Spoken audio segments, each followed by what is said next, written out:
Hi everyone, welcome back to Brookdale Farm. Well, we've finished spreading fertiliser for the year. So the next job that we've got to do is to clean out our fertiliser spreader. Now it's been parked out in the rain, and the rain has washed off an awful lot of the fertiliser.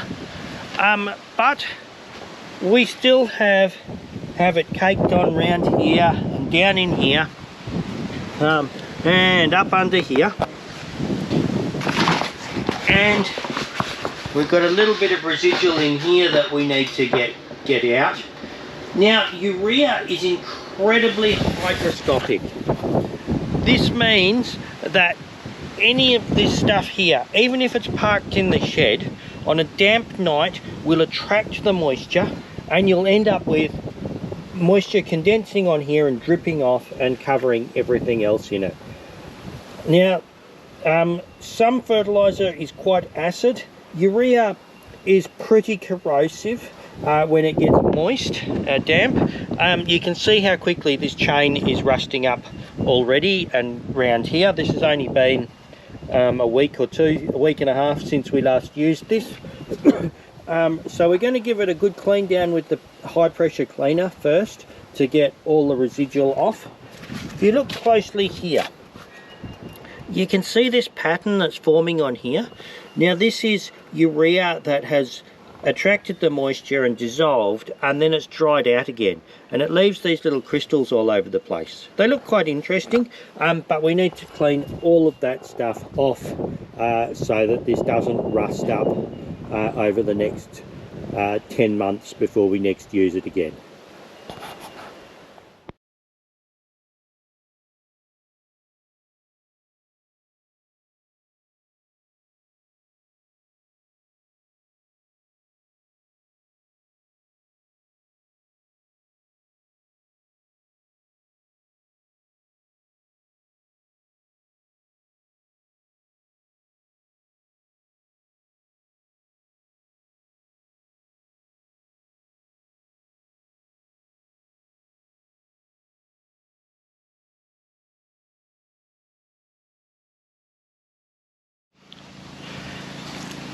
Now that we've got it nice and clean, we're going to let it dry for a little bit. But I'll just bring you in and show you this.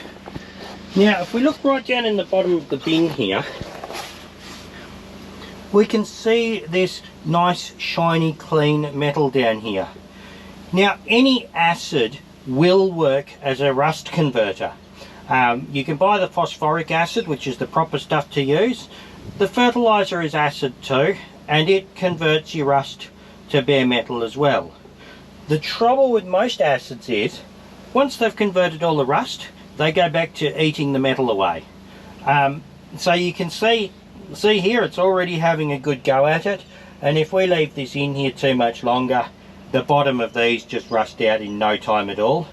These machines luckily are very heavily built, and they've got nice thick steel on the bottom. But you can see in a lot of the places that I've cleaned, you know, on the spinner, up here, that's all bare metal that's been eaten, the rust's been converted off it by the acid in the fertiliser, and yeah, that will start eating away again pretty quickly. So we're just going to leave this to drip dry for a little bit before we do the next bit to it. The last thing we've got to do is just coat our spreader with a mixture of diesel and oil in the kerosene gun. I usually wear a mask while I'm doing this, just because otherwise I end up breathing so much of the vapour in, and it's not real good for you. So we'll just coat this now, and then it should be good for the rest of the season.